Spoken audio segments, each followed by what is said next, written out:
Hello guys, and welcome back to another video. And in this video I'm going to be showing you my new laptop that I got as a birthday gift. And this is a ThinkPad X250. I got this for my 15th birthday as I asked my parents if I could get a laptop, and they said sure. £75 I think this was about that on eBay. Works absolutely great for the things I do in it. Just to be clear, I'm not going to be using this for much. It's literally just for web browsing, messaging, odd bit of YouTube. It's just something I like to have when I go out. I do also have this Amazon Fire, but it's not very good. There's a comparison on the screen size. This is 7-inch, this is 12.5, so, you know, it's quite a small laptop, which is exactly what I wanted. I just wanted something small and very light. This is really light. Something small and light that I can take around with me without having to settle over this, because this is not very good. Now, this does work, alright, I got it for free, so I can't really complain, but it's just slow, and I like having a keyboard. Anyway, ThinkPad X250, solid laptop. And it has an i5 5200U, 8 gigs RAM, single stick, 128 gig SSD. And with the RAM, I was going to do 8 and 4 or 8 and 8, but no, it's a single stick slot, so you can only have one stick of RAM. Or it's soldered. I haven't opened it, I don't want to open it. But from what I've read, it's literally just single, and it's really, really annoying, but whatever. 8 gigs is fine for internet, I suppose. But I use Chrome, so take with that what you will. And as you can see, there's the screen, there's the keyboard. Core i5. This is not backlit. The previous laptop I had was backlit. I had a Latitude E7 450, but that thing actually broke. The screen stopped working and the keyboard stopped working out of nowhere. All I was doing was dusting it out. I literally took the keyboard out and cleaned it, put it back together. Somehow the screen stopped working, and the keyboard, only some of the keys would work, and I barely did anything to it, so I don't know what happened, but I'm not going to do that to this one. I don't trust myself. So yeah, I got a gift from my parent because I wasn't very happy. As you can imagine, this is probably what I would say. I would say this is better. The CPU on the Latitude was 5300U, so it's literally like barely anything better. Probably like 0.1 gigahertz better, literally nothing.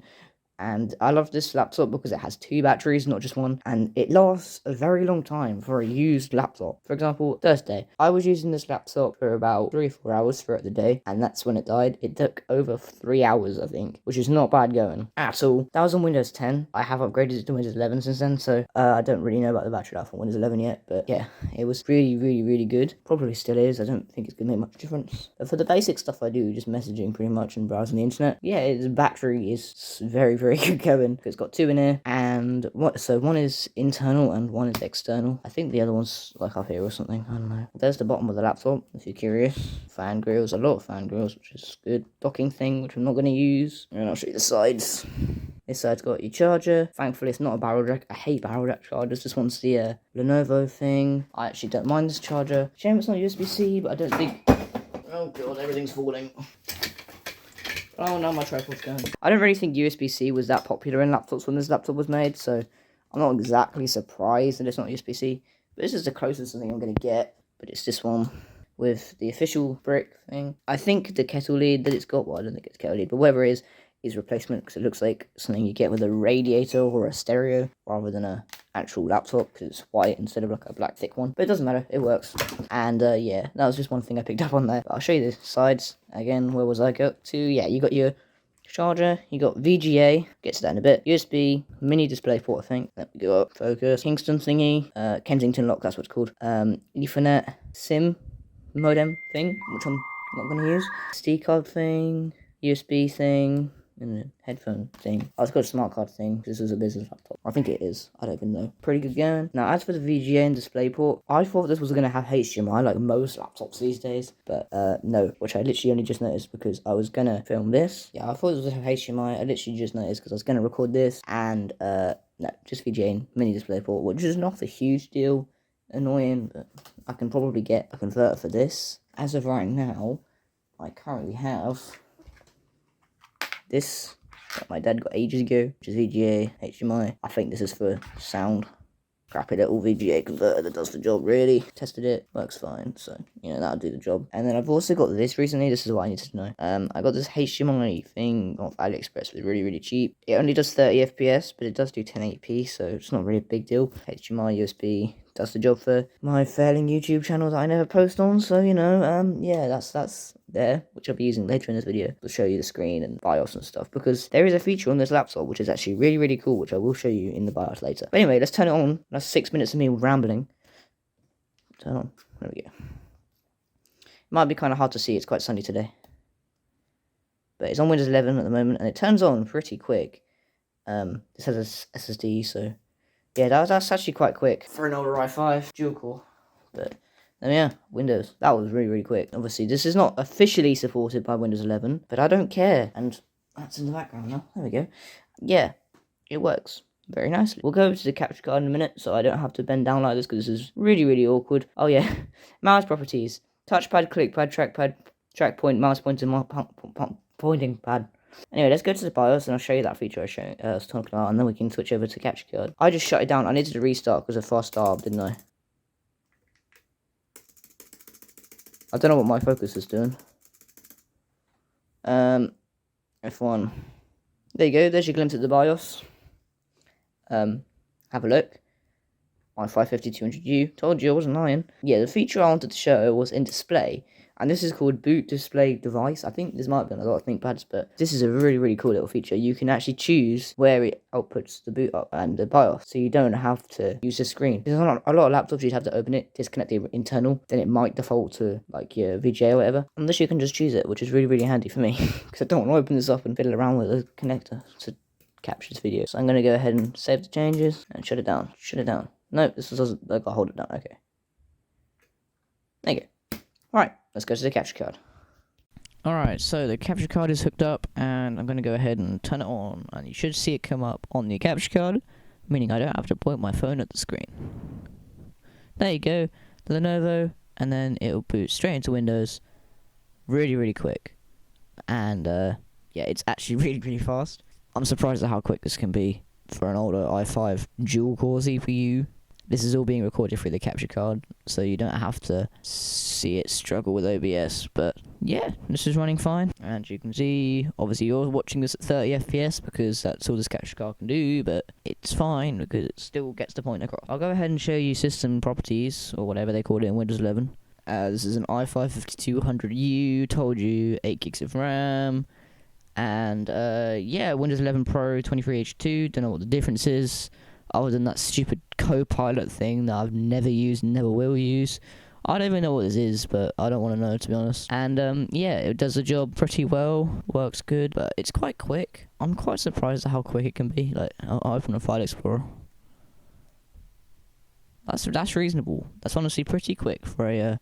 why is all my old stuff from OneDrive syncing over? That's like really outdated. I don't know why that's still even on there, to be honest. But okay, whatever you say. Go ahead and open up Task Manager. And yeah, it's just running Windows really. 8 gigs RAM, single stick. Not ideal. I would want to have more if I could, but whatever. This has a Samsung SSD. The seller put a Samsung SSD in it, although it's not the newest by any means. I installed Crystal Disk, and it's got like quite a lot of time on it. Why is it opening twice? Okay. 94% though, so it's fine. But this has got like... yeah, this has got 2 years and 45 days on it. I mean, I don't really care. It's still 94% health, so whatever. Anyway, that's sort of the end of this review. There's not really much to it. I'm just saying it's a good laptop if you need something small and compact. It's got the 2 batteries here. As you can see, battery 1, battery 2. I don't know how long this is going to last on Windows 11, mind you, because I've not really played around with it enough. And this is also going through the monitor, sorry, for the capture card at the same time, so you're gonna have to understand that. Come on, understand. Windows 11 has this like new battery levels thing that I've not really used yet. I don't know if that's 23H2 or if that's just Windows 11, but if it is either, I don't really care. This is quite cool. It reminds me of Android, like on my phone. There's really not a lot I can say. It's just a cheap and quick laptop, and I can open up Chrome and give it a moment, and then it's not the most powerful, but it does the job. I don't really know what the point of this video was, if I'm honest with you. I'm just saying, if you need a laptop that works, get this one. I'll bring up the eBay listing. Oh, you're gonna text me? Let me go get my phone then, bro. Yeah, here's the original listing. It was quite a good price. I think it was about... yeah, it's quite a good price. It was £65. That runs Windows very, very well, and as you can see, this is the exact one I have. It kind of feels weird seeing the same thing you have. They actually peeled the sticker off. Oh no, I did actually. I remember. It looked horrible, so I got rid of it. But you can tell that this is my one because look at all the marks on the back. Yeah, £65, and then it was £10 postage-ish. IPS model, because there were a couple. And this is the IPS one, 128GB SSD. Solid little laptop for a cheap price. Came with a charger. And it's a laptop, what more can I say? So yeah, thanks for watching. If you want a laptop that works well and is pretty quick for basic tasks, get something like this with a 5th Gen i5, and I'm going to shut it down. But yeah, I'll show you the BIOS real quick actually, in case you're curious about that, because it's actually quite cool. Quite a lot of functions. Actually, I won't show you the BIOS because I accidentally did the wrong reboot. Okay. Right. Spam enter to bring up the startup menu thing, and then it brings this up, which is quite cool, and then I can press F1, and then it will show me the BIOS eventually. There you go. Yeah, so you got i5 5200U, 8 gigs of RAM, 2.2 gigahertz. Yeah, literally the other one was like 2.3. It was basically no difference in CPU. But display, there's the thing I showed you earlier. This is quite a reasonable BIOS. It's got quite a lot of settings. You got virtualization, bottom cover tamper protection. I'm not tested this yet, but this is quite cool. You enable this, and in theory, it will beep at you, or no, sorry, it will ask for supervisor password to boot it when you take the cover off. If you take out the SSD when it's in sleep mode, it'll shut down. Huh, pretty cool that. I think it's got TPM as well. Yeah, so you know, Windows 11, mate, hit me up. It says fingerprint, but it doesn't have a fingerprint sensor. Sorry, mate. My other one had a slidey fingerprint sensor thing, but it was so bad. It literally, I would try and use it so often. I tried it like 20,000 times, and every time it wouldn't work properly. It's really annoying. But yeah, this works pretty well. I'm going to go ahead and set this back to the internal now. Thank you for watching this little video about my new laptop. And there'll be more to come soon, don't worry. I say that every time and there never is, but yeah. Bye.